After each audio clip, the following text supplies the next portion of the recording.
कधी कधी आपण रागाने आणि नाराजीने सर्व काही करतो, जे करण्याआधी आपण एकदा नाही तर 100 वेळा विचार केला पाहिजे. राग आणि भावनेने घेतलेले निर्णय आपल्याला नेहमीच पश्चाताप करण्यास मजबूर करतात आणि माझ्या आयुष्यात असेच कायसे घडले. राग आणि नाराजीने माझे विवाहित आयुष्य उद्ध्वस्त केले. माझी ही स्टोरी फक्त अंगावर काटे आणणारी नाही, तर अनेक नातेसंबंधासाठी खूप महत्त्वाची आहे. म्हणूनच ही गोष्ट शेवटपर्यंत ऐका.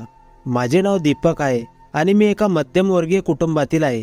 माझ्या लग्नाला जवळपास 6 महिने होणार आहेत आणि हे 6 महिने मी खूप त्रासात घालवले आहेत. आणि या मानसिक समस्येचं दुसरं कारण कोणी नाही तर माझी सासू होती. दिवसभर जवान आणि निरोगी राहणाऱ्या माझ्या सासूला रात्रीच्या त्या वेळी काय माहीत काय होत असे, जेव्हा माझी पत्नी आणि मी एकमेकांसोबत वेळ घालायचो. ही प्रक्रिया लग्नाच्या पहिल्या दिवसापासूनच सुरू झाली आणि 6 महिने उलटूनही हे असेच चालू होते.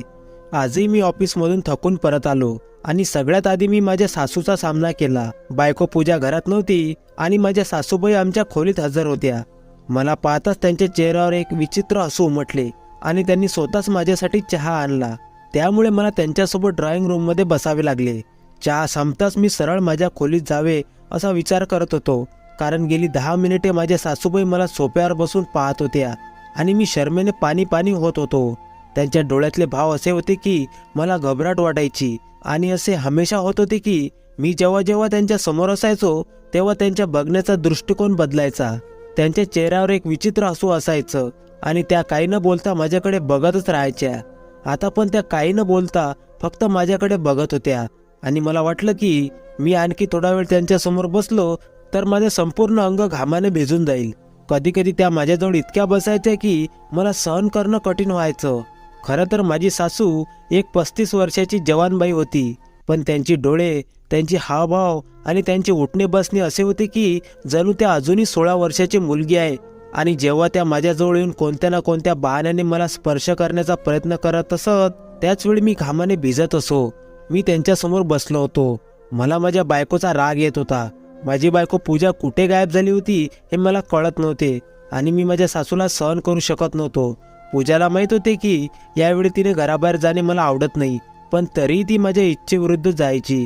जेव्हा अजून थोडा वेळ निघून गेला आणि मला त्यांच्यासमोर बसणे कठीण झाले, म्हणून मी सोफ्यावरून उठलो आणि मी म्हटलं, सासूबाई, पूजा आल्यावर तिला माझ्या रूममध्ये पाठवा.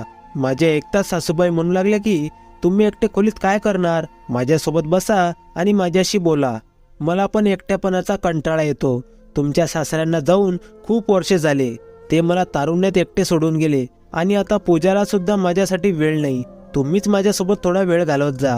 त्यांचं बोलणं ऐकून, त्यांचा चेहरा बघून मी तिथे बसलो. मला त्यांच्यासमोर बसणे त्रासाशिवाय काहीच नव्हते. माझी बायको पूजा नेहमीप्रमाणे मी ऑफिसमधून घरी यायच्या वेळी हजर नव्हती. माहीत नाही की तिला शॉपिंगची इतकी आवड का होती की ती सतत एका मॉलमधून दुसऱ्या मॉलमध्ये फिरायची. आज मला पूजाचा खूप राग येत होता. तिला जज करणे मला खूप आवडायचं. एक वेळा आणखी मी मजबुरीने सासूबाईसमोर बसलो. त्या माझ्या सासू होत्या आणि लग्नाच्या सुरुवातीच्या काळात मी त्यांना आई म्हणत होतो, पण सासूबाईंना ते अजिबात आवडले नाही. त्या म्हणू लागल्या की नाही, मी खूप म्हातारी झाली नाही ना, मी तुमची आई आहे, तुम्ही मला सासूबाई म्हणू शकता. माझ्या सासूला आजही जवान मुलीसारखं राहायला आवडते, पण या गोष्टीचा मला अंदाजा नव्हता की त्यांच्या जवान मुलीप्रमाणेच भावना आहेत. त्यांचं सजणं, मेकअप करणं अजिबात विधवासारखं नव्हतं. उलट त्या पूजापेक्षा नवविवाहित बाईसारख्या दिसत होत्या. अर्धा तास त्यांच्यासमोर असाच बसलो, त्यांच्या नजरांना सहन करत राहिलो आणि मग माझी हिंमत सुटली. तेव्हा मी म्हणालो की सासूबाई, मी थोडा वेळ आराम करतो. पूजा कधी येईल माहीत नाही, पण मी ऑफिसमधून खूप थकून आलो आहे. सासूबाई हसून म्हणाले की तुम्ही जा, तुमच्या खोलीत आराम करा. त्यांचे बोलणे ऐकून माझ्या श्वासात श्वास आला आणि मी लगेच माझ्या खोलीत गेलो. बेडवर पडताच मी विचार करू लागलो की घर जवळ राहणं पण किती अवघड काम आहे. माझी आई बरोबर म्हणायची की घर जवळ झाल्यावर माझी काहीच इज्जत उरणार नाही. घर जवळ राहणं म्हणजे गुलामासारखं आहे, कारण मला इथे बसता येत नव्हते माझ्या स्वतःच्या इच्छेने. मी प्रत्येक काम माझ्या सासूच्या मर्जीने करायचो आणि सगळ्यात जास्त शरम तर तेव्हा मला वाटते जेव्हा पूजा आणि मला एकमेकांसोबत वेळ घालवायचा असायचा. तेव्हा माझी सासू त्यांच्या खोलीतून आमच्या खोलीत यायची. दिवसभर धट्टपुष्ट असणारी माझ्या सासूला रोज रात्री यावेळी अचानक त्यांना काय होतं ते काय माहीत, पाय दुखू लागल्याने त्या खाली उतरायच्या आणि येताच त्या जोर जोरात आमच्या खोलीचा दरवाजा वाजवू लागत. पूजा जोपर्यंत खोली उघडून त्यांच्याजवळ जात नसे तोपर्यंत त्यांना चैनच पडत नसे आणि मग त्या स्वतः आमच्या खोलीत येऊन बसायच्या आणि परत जाण्याचं नावही काढत नव्हत्या. पूजा कधी त्यांचे पाय दाबायची तर कधी मसाज करायची. मी अशीच वाट बघत थकून झोपी जायचो. किती वेळ त्या आमच्या खोलीत असायच्या माहीत नाही.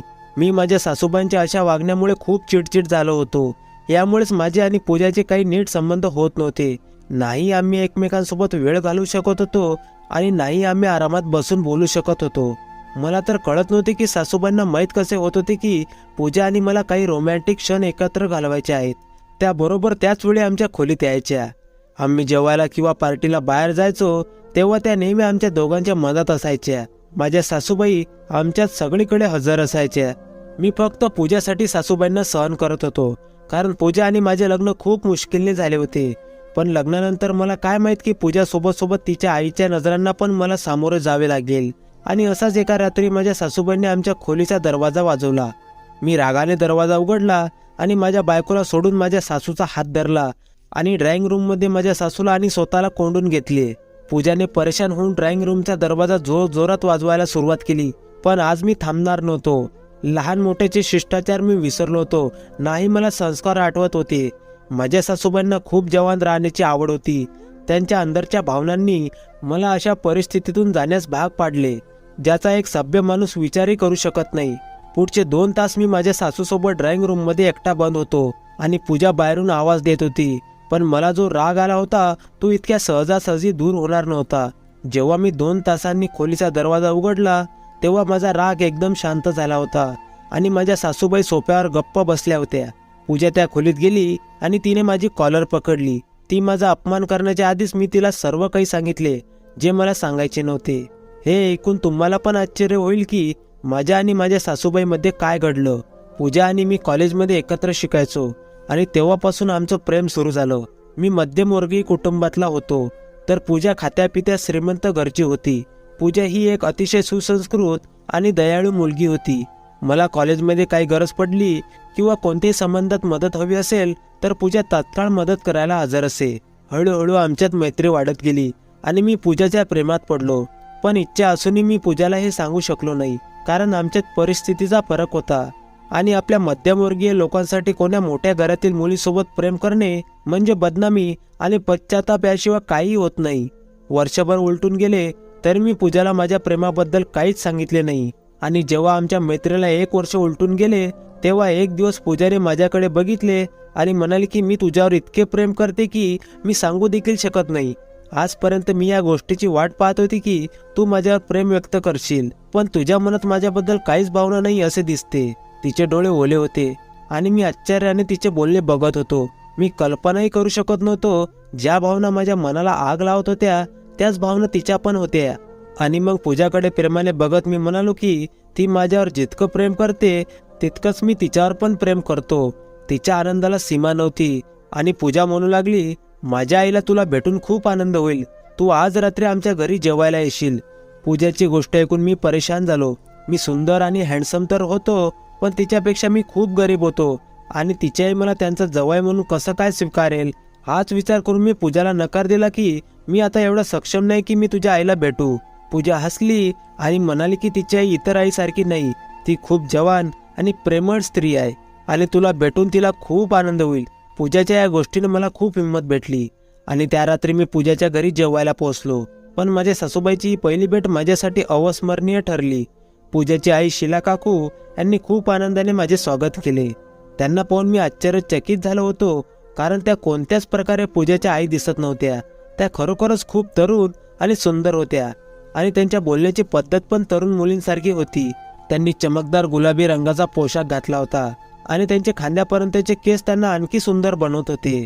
त्यांनी पूजाला स्वयंपाकाच्या तयारीसाठी स्वयंपाकघरात पाठवले होते आणि त्या माझ्यासमोर बसल्या होत्या आणि डोक्यापासून पायापर्यंत काळजीपूर्वक माझ्याकडे पाहत होत्या.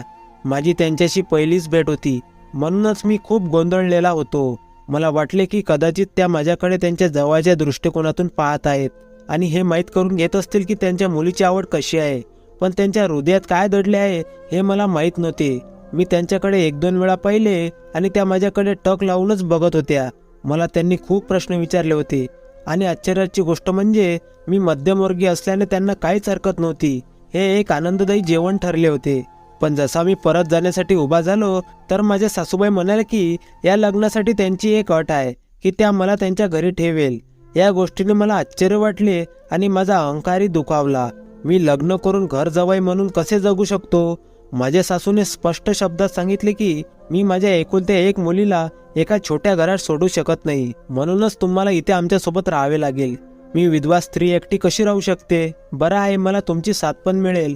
माझ्या सासूबाईंचे म्हणणे ऐकून मी पूजाकडे पाहिले तर ती दूर पाहत होती. कदाचित तिला हे आधीच माहीत असेल. तिचं नजर चोरून तिकडे बघण्याने मला राग आला होता. जर तिने हे सगळं पहिले सांगितलं असतं तर कदाचित मी इथे येण्यापूर्वी थोडा वेळ विचार केला असता. माझ्या सासूने मला सांगितले की मी विचार करायला थोडा वेळ घेऊ शकतो, पण कोणत्याही परिस्थितीत ती तिच्या मुलीला पाठवणार नाही, बल्कि मला घर जवळ ठेवेल. मी वापस माझ्या घरी आलो होतो. माझ्या घरी आई बाबा आणि 2 बहिणी होत्या. जर त्यांना माहीत झालं असतं की मी ज्या मुलीवर प्रेम करतो तिची आई मला तिच्या घरी ठेवणार होती तर घरी आरडाओरड झाली असती. घरी आल्यावर माझ्या फोनवर पूजाचा वारंवार कॉल येत होता. खूप वेळ मी फोन उचलला नाही आणि मग ती पुन्हा पुन्हा मेसेज फोन करू लागली. शेवटी मी वैतागून फोन उचलला आणि पूजाला म्हणालो की तू मला आधी का नाही सांगितलेस की तुझी आई मला घर जवळ बनवणार होती म्हणून. पूजा रडायला लागली आणि म्हणाली की ती माझ्यावर खूप प्रेम करते आणि माझ्याशिवाय राहू शकत नाही, म्हणूनच हे तिने मला आधी सांगितले नाही, कारण तिला भीती होती की मी नकार देईन. ती म्हणू लागली की तिची आई एकटी राहण्याच्या भीतीने ही अट ठेवत आहे. जर मी तिची अट मान्य केली तर काही काळाने ते स्वतःच आपल्याला वेगळं करेल. तिची गोष्ट ऐकून मी खूप परेशान झालो होतो, कारण मी घर जवळ होणार हे शक्यच नव्हतं. पण तिला हरवण्याची हिंमत पण माझ्यात नव्हती आणि पूजाने जीवे मरण्याची धमकी दिली होती. म्हणून मला मजबुरीने माझ्या घरच्यांची या नात्याबद्दल बोलावं लागलं. आणि माझ्या आईला जसं घर जवळची गोष्ट माहीत झाली तर त्यांनी खूप गोंधळ घातला. माझी आई या गोष्टीला अजिबात तयार नव्हती की त्यांच्या एकुलत्या एक मुलाचे लग्न एवढ्या मोठ्या घरात व्हावे आणि नंतर घर जवळ व्हावे. माझ्या आईला माझं गरीब कुटुंबातील मुलीशी लग्न करायचे होते, जेणेकरून ती त्यांच्यासोबत एकत्र आयुष्य जगू शकेल. पण जेव्हा मी माझ्या आईला माझ्या प्रेमाबद्दल सांगितले तेव्हा आई गप्प बसली आणि नंतर माझ्या प्रेमापुढे आणि जिद्दीपुढे हरली आणि म्हणू लागली की नीट विचार कर आणि घर जवळ म्हणून राहायचे का ते ठरव. तेव्हा लक्षात ठेवजो की तुला नेहमी लोकांच्या सांगण्यावर नाचावे लागेल. पुरुषाची इज्जत बायकोला स्वतःच्या घरी आणून वाढत असते आणि तिच्या घरी जाऊन राहिल्याने लोकांच्या नजरेत त्याची इज्जत काहीच नसते. तू कष्ट करून पैसे कमावशील पण सगळ्यांना वाटेल की तू तुझ्या सासरच्या पैशावर जगत आहेस. मी आईला म्हणालो तू जे काही बोलतेस ते खरं आहे आणि मी तुला वचन देतो की फक्त थोड्या वेळेची गोष्ट आहे आणि मग मी पूजाला माझ्यासोबत इथे घेऊन येईल. माझं बोलणं ऐकून आई गप्प झाली होती आणि माझं आणि पूजाचं नातं जुळलं. पूजाला खूप आनंद झाला होता. लग्नात माझ्या सासूने मला खूप महाग महाग भेटवस्तू दिल्या होत्या. मी या कारणाने पूजाच्या घरी राहिलो होतो की काही वेळातच माझ्या चांगल्या वागण्याने माझ्या सासूचे मन वळवता येईल आणि त्या पूजाला माझ्यासोबत पाठवतील. पण तो फक्त माझा गैरसमज असल्याचे सिद्ध झाले. माझ्या सासूने लग्नाच्या पहिल्या रात्रीपासूनच आमची शांतता भंग केली होती. माझा आणि पूजाचा दरवाजा बंद करण्याचा टाइम होत होता तेव्हा माझी सासूबाई वरून खाली यायची.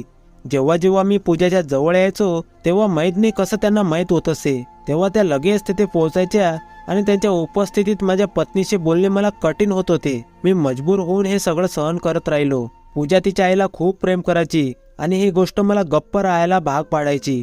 हळूहळू पूजा पण तिच्या आईच्या या वर्तणुकीला घाबरू लागली, पण तिने खुलून याबद्दल मला कधीच काहीच सांगितले नाही. पूर्ण दिवस धट्टपुष्ट दिसणारी माझी सासूबाई त्यांना रात्री काय व्हायचे काय माहीत, ज्यासाठी त्यांना पूजाची गरज असायची. एक दिवस तर मी मुद्दाम खोलीचा दरवाजा बंद केला नाही की कदाचित त्यांना दार बंद केल्याच्या आवाजाने कळत असेल की पूजासोबत मी प्रेमाचे क्षण घालवायला सुरुवात केली. पण त्याच वेळी माझ्या सासूबाई खाली आल्या आणि त्यांना समोर पाहून मी शरमेने खाली बघत राहिलो. मी एक गर्विष्ठ माणूस आहे आणि माझ्या पत्नीमध्ये तिसरी व्यक्ती यावी हे मला मान्य नव्हते. जरी ती तिची आई असली तरी त्या रात्री मी कसेबसे सहन केले. पण पूजासोबत माझे खूप वाद झाले आणि मी तिला माझ्यासोबत माझ्या घरी जाण्यास भाग पाडले. पण पूजाने सांगितले की तिच्या आईची तब्येत बरी नाही आणि त्यानंतर दुसऱ्या दिवशी पूजाच्या आईने पुन्हा असे कृत्य केले. तर मी रागाने पूजाला सोडले आणि तिच्या आईचा हात पकडला आणि तिला घेऊन ड्रॉइंग रूम मध्ये गेलो आणि 2 तासांनी ड्रॉइंग रूमचा दरवाजा उघडला. त्यामुळे माझा राग शांत झाला होता. पण 2 तास दाराबाहेर उभी असलेली पूजा रागाने दारातून आत शिरली आणि माझी कॉलर पकडून रडत म्हणू लागली की तू माझ्या आईला काय केलेस. मी पूजापासून स्वतःला सोडवले आणि तिला म्हटलं तू तुझ्या आईलाच विचार मी काय केलं ते. पूजा तिच्या आईच्या पायात पडली आणि त्यांना विचारू लागली आई तू ठीक तर आहेस ना? काही परेशानीची गोष्ट तर नाही ना? याने तुझ्यासोबत काय केले आहे? पूजाची ही गोष्ट ऐकून मी हसलो आणि म्हणालो आईला हे विचार की त्यांनी माझ्यासोबत काय केले आहे, कारण तुझ्या आईने माझे नाही तर तुझे वाईट केले आहे आणि आता त्या स्वतः तुला सर्व काही सांगणार आहेत. पूजा आश्चर्यचकित होऊन माझ्याकडे पाहू लागली. मग तिच्या आईला म्हणाली की आता तू मला सांग तो काय म्हणतोय. आणि मग सासूबाईंनी हळूहळू सर्व गोष्ट सांगितली. तिची आई तिच्यासोबत असे काय करू शकते यावर तिचा विश्वासच बसत नव्हता. हे ऐकून ती थक्क झाली. पूजाच्या आईने म्हणजे माझ्या सासूबाईंनी सांगितले की पूजा तिची एकुलती एक मुलगी होती आणि तिचे वडील गेले तेव्हा ती फक्त 2 वर्षाची होती आणि त्या दिवसात पूजाला सासूबाईंनी एकटीने वाढवले. त्या खूप लहान होत्या तरी त्यांनी पूजासाठी दुसरं लग्न केले नाही. वेळ आणि परिस्थितीने त्यांना पूजाच्या खूप जवळ आणले. त्यांना क्षणभरी तिला त्यांच्यापासून दूर करायचे नव्हते. मोठ्या मुश्किलने त्यांनी पूजाला तिचं शिक्षण पूर्ण करण्याची अनुमती दिली होती आणि जेव्हा पूजाने त्यांना सांगितले की तिला माझ्याशी लग्न करून आयुष्यात पुढे जायचे आहे तेव्हा त्यांना हे सहन झाले नाही. सुरुवातीलाच त्यांनी त्यांच्या मुलीला थांबवण्याचा प्रयत्न केला, पण जेव्हा पूजाने त्यांना जीवे मारण्याची धमकी दिली तेव्हा त्या मला भेटायला तयार तर झाल्या, उलट माझ्याशी खूप चांगल्या वागल्या आणि मग घर जवायची अट पण घातली, कारण त्या पूजाला एकटं सोडू शकत नव्हत्या. त्यांना वाटलं हे सगळं ऐकून मी मना करून देईल, पण पूजाच्या प्रेमाने मी हो म्हटलं. आणि जेव्हा लग्न करून मी या घरात आलो तेव्हा लग्नापूर्वी त्यांनी घराच्या खालच्या भागात कॅमेरे बसवले होते आणि त्या त्यांच्या मुलीवर रात्रंदिवस लक्ष ठेवत होत्या की मी पूजासोबत काय काय करतो ते पाहण्यासाठी.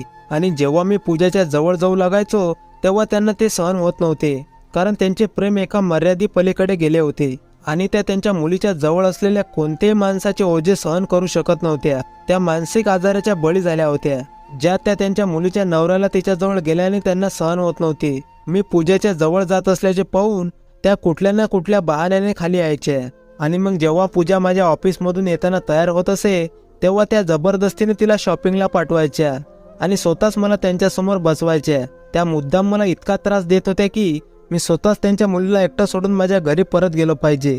नाही त्यांना त्यांच्या मुलीचे लग्न करायचे होते, ना तिला माझ्याशी किंवा कोणाशी वाटून घ्यायचे होते. म्हणूनच त्या मुद्दाम विचित्र गोष्ट करू लागल्या होत्या. मी रागाने त्यांना माझ्यासोबत ड्रॉइंग रूममध्ये बंद केले आणि त्यांना सक्तीने विचारले की मी त्यांच्या मुलीसोबत आहे हे त्यांना कसे कळते. मी त्यांना सांगितले की जर त्यांनी खरे सांगितले नाही तर मी त्यांच्यासोबत खूप चुकीचे काही करेल आणि या भीतीपोटी त्यांनी सर्वत्र कॅमेरे बसवले असल्याचे मला सांगितले. पूजाला विश्वासच बसत नव्हता की तिची आई तिच्या प्रेमात इतकी पुढे जाऊ शकते की ती इतक्या खालच्या पातळीचे असे वाईट कृत्य करेल. पूजा रडत म्हणू लागली की आई तू माझ्यासाठी खूप काही सहन केले, माझ्यासाठी खूप त्याग केला, पण आनंदाचा अधिकार मला पण आहे. मला माझ्या नवऱ्यासोबत चांगले आयुष्य घालवायचे आहे. मी स्वतः तुझ्या या वागणुकीला खूप परेशान झाली आहे. तुला चांगल्या डॉक्टराच्या उपचाराची गरज आहे आणि आता मला माझ्या सासरच्या घरी जाऊन राहावे लागेल. पूजाच्या आईने तिला खूप रडून थांबवण्याचा प्रयत्न केला, पण पूजाला आता इथे राहायचे नव्हते. मी तिच्या आईचे उपचार सुरू केले आणि पूजाला घेऊन माझ्या घरी आलो होतो. आयुष्यभर एकटे राहिल्यामुळे त्या एका विचित्र आजाराच्या बळी झाल्या होत्या, ज्यामध्ये त्या आपल्या लाडक्या मुलीचा आनंद उद्ध्वस्त करण्याच्या मागे पडल्या होत्या. आता आम्ही त्यांचे लग्न एका चांगल्या माणसासोबत करून दिले आहे, कारण ते त्यांचे बाकीचे आयुष्य आनंदाने जगू शकतील. धन्यवाद.